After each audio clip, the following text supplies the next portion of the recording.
اللہ پاک نے ارشاد فرمایا انک لا تسمع الموتیٰ ولا تسمع الصم الدعاء اذا ولوا مدبرین۔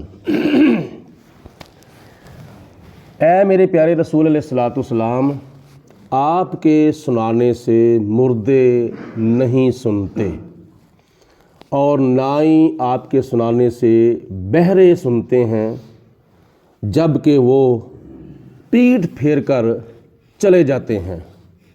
یہ ہے اس آیت مبارکہ کا ترجمہ۔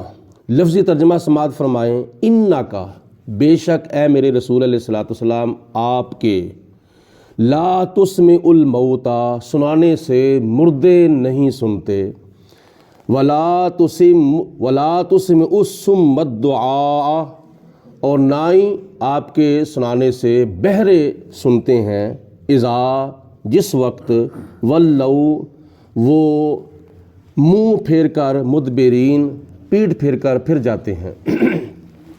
اس آیت مبارکہ سے بعض لوگوں نے دھوکہ کھایا۔ انہوں نے ترجمہ یہ کیا اور مفہوم اور خلاصہ یہ اخذ کیا کہ یہ جو جتنے بھی مردے ہیں قبروں والے، قبر کے اندر جو چلے گئے ہیں فوت ہونے کے بعد، یہ تمہاری پکار نہیں سنتے۔ یعنی نتیجہ یہ نکالتے ہیں کہ 1,00,000 کئی ہزار نبی جو اس وقت قبروں میں ہیں وہ تمہاری نہیں سنتے، صحابہ کرام جو قبروں میں ہیں وہ تمہاری نہیں سنتے، شہداء جو قبروں میں ہیں وہ تمہاری نہیں سنتے، صالحین، اولیاء، بزرگان دین، اولیاء کاملین جو قبروں میں ہیں فوت ہونے کے بعد وہ تمہاری نہیں سنتے۔ تم ان کو پکار پکار کر کہتے ہو یا رسول اللہ، یا نبی اللہ، یا علی، یا غوث اعظم، یہ جو تم اللہ کے نبیوں کو، ولیوں کو پکارتے ہو، تمہاری پکار نہیں سنتے۔ جب کہ اللہ تعالیٰ اپنے پیارے رسول علیہ الصلوۃ والسلام کو فرماتا ہے کہ اے میرے پیارے رسول علیہ السلام، آپ کے سنانے سے یہ مردے نہیں سنتے۔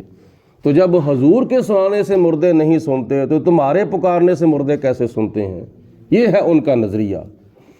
ہمارا اہل سنت و جماعت کا نظریہ اور عقیدہ قرآن مجید، فرقان حمید اور حدیث پاک کے مطابق یہ ہے کہ اللہ تعالیٰ کے نبی بھی سنتے ہیں، اللہ کے ولی بھی سنتے ہیں، شہداء بھی سنتے ہیں، اولیاء بھی سنتے ہیں، اور اپنی اس ظاہری زندگی میں بھی سنتے ہیں، اور اس ظاہری زندگی کے بعد، باطنی زندگی وصال کے بعد بھی وہ سنتے ہیں۔ یہ ہے ہمارا عقیدہ۔ اب اس میں حقیقت کیا ہے؟ حقیقت یہ ہے کہ جو مفسرین نے فرمایا ہے وہ یہ ہے کہ حضرت امام خازن رحمۃ اللہ تعالیٰ علیہ اور امام نصفی رحمۃ اللہ علیہ اور کئی مفسرین نے اس کی حقیقت یہ بیان فرمائی ہے کہ نبی پاک علیہ الصلوۃ والسلام کو خدا تعالیٰ نے فرمایا ہے کہ یہ مردے نہیں سنتے آپ کے سنانے سے۔ ان مردوں سے مراد کون سے مردے تھے؟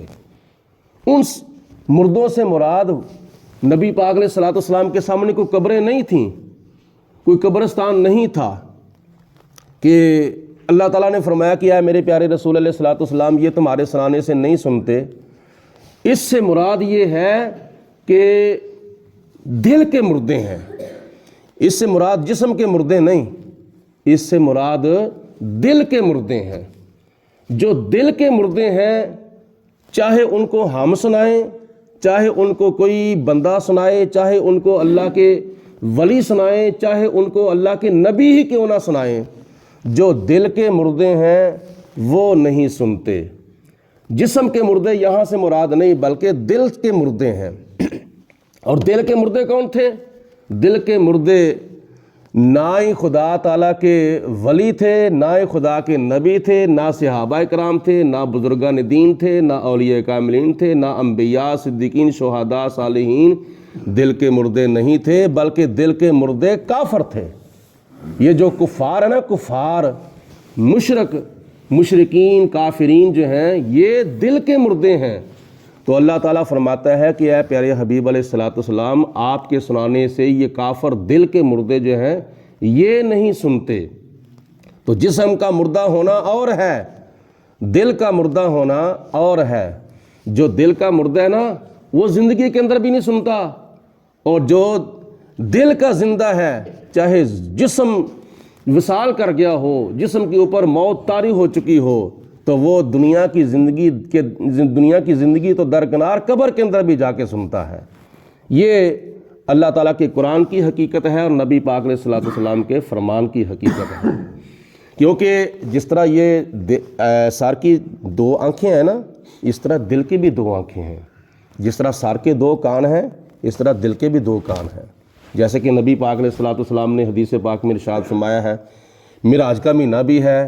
موضوع کے مطابق میں یہ بھی تھوڑا سا اشارہ کر دوں کہ حضور علیہ الصلوۃ والسلام فرماتے ہیں کہ جب جبریل علیہ الصلوۃ والسلام مجھے لینے کے لیے آئے معراج کے لیے، تو میں جب تیاری کر رہا تھا تو تیاری کرتے کرتے وضو کیا، غسل کیا، پھر جبریل علیہ الصلوۃ والسلام مجھے آب زمزم کے اوپر لے گئے۔ آب زمزم پر لے جا کر حضور علیہ الصلوۃ والسلام فرماتے ہیں جبریل علیہ الصلوۃ والسلام نے میرے سینے کے اوپر اس طرح یہ انگلی ماری اور سینہ چاک ہو گیا، اور میرا سینہ چاک کر کے میرا دل باہر نکالا، میرے دل کو آب زمزم کے ساتھ غسل دیا، فغسل قلبی، حضور فرماتے ہیں میرے دل کو غسل دیا گیا، اور غسل دینے کے بعد پھر میں نے کیا دیکھا کہ میرے دل کے اندر دو آنکھیں تھیں جو دیکھ رہی تھیں، میرے دل کے اندر دو کان تھے جو سن رہے تھے، اذنان تسمعان، دو کان تھے جو سن رہے تھے، اور عینان تبصران، دو آنکھیں تھیں جو دیکھ رہی تھیں۔ یہ نبی پاک علیہ الصلوۃ والسلام نے فرمایا ہے۔ اس کا مطلب یہ ہے کہ جس طرح سر کی آنکھیں ہوتی ہیں اس طرح دل کی بھی آنکھیں ہوتی ہیں حقیقت میں، جس طرح سر کے کان ہوتے ہیں اس طرح دل کے بھی دو کان ہوتے ہیں حقیقت میں۔ تو کافر جو ہیں وہ دل کے مردے جب ہو جائیں، دل کے مردے جو تھے وہ حضور علیہ الصلوۃ والسلام کی تبلیغ بھی نہیں سنتے تھے، اس لیے وہ دل کے مردے تھے۔ خدا تعالیٰ نے قرآن پاک میں تو صاف واضح فرما دیا ہے، ختم اللہ علی قلوبہم وعلی سمعہم وعلی ابصارہم، اللہ فرماتا ہے کہ میں نے ان کافروں کے دلوں کے اوپر موریں لگا دی ہیں، ان کے کانوں کے اوپر موریں لگا دی ہیں، ان کی آنکھوں کے آگے پردے ڈال دیے ہیں، ان کے اوپر کوئی بات اثر کرتی نہیں۔ سوال پیدا ہوتا ہے کہ جب نبی پاک علیہ الصلوۃ والسلام کے سنانے سے وہ مردے کافر جو تھے وہ سنتے نہیں، تو پھر حضور علیہ الصلوۃ والسلام پتھر کیوں کھاتے رہے اور گالیاں کیوں لیتے رہے، اور کافر نبی پاک علیہ الصلوۃ والسلام کے راستوں کے اندر کانٹے کیوں بکھیرتے رہے، جب نبی پاک علیہ السلام کو اللہ پاک نے فرما دیا تھا کہ اے میرے پیارے رسول علیہ الصلوۃ والسلام آپ ان کو ڈرائیں یا نہ ڈرائیں، انذرتہم ام لم تنذرہم، آپ ان کو ڈرائیں یا نہ ڈرائیں، لا یؤمنون، یہ ایمان نہیں لائیں گے، تو اس کے باوجود نبی پاک علیہ الصلوۃ والسلام ان کو تبلیغ فرماتے رہے، یہاں تک کہ تبلیغ کرتے کرتے آپ پتھر بھی کھاتے ہیں، آپ گالیاں بھی لیتے ہیں، پھر بھی حضور علیہ الصلوۃ والسلام تبلیغ کرتے ہیں۔ تو اس کا جواب یہ ہے کہ نبی پاک علیہ الصلوۃ والسلام ان کا حق تبلیغ ادا کرتے رہے، کہیں قیامت کے دن یہ نہ کہیں کہ ہمیں تو کسی نے سمجھایا ہی نہیں ہے، ہمیں تو کسی نے نیکی کی طرف، اسلام کی طرف، حق کی طرف، توحید کی طرف بلایا ہی نہیں ہے۔ حضور علیہ الصلوۃ والسلام ان کا حق تبلیغ ادا کرتے رہے۔ باقی رہی بات مردوں کے سننے کی، تو اس کے اوپر اللہ کا قرآن بھی شاہد ہے، نبی پاک علیہ الصلوۃ والسلام کی حدیث پاک بھی شاہد ہے۔ اس لیے بخاری شریف کی اور مسلم شریف کی حدیث پاک ہے، نبی کریم علیہ الصلوۃ والسلام نے ارشاد فرمایا کہ جب تم اپنی میت کو قبر کے اندر دفن کر کے واپس لوٹتے ہو تو تمہارے پاؤں کی آواز وہ قبر والا سنتا ہے۔ بعض اوقات بندہ اپنے پاؤں کی آواز نہیں سنتا، یہیں گھر کے اندر چپس پڑی ہو یا کیا نام ہے ٹائل لگی ہو یا قالین بچھا ہوا ہو تو بندہ ننگے پاؤں وہاں چلے تو بعض اوقات اس کو اپنے پاؤں کے چلنے کی آواز نہیں آتی۔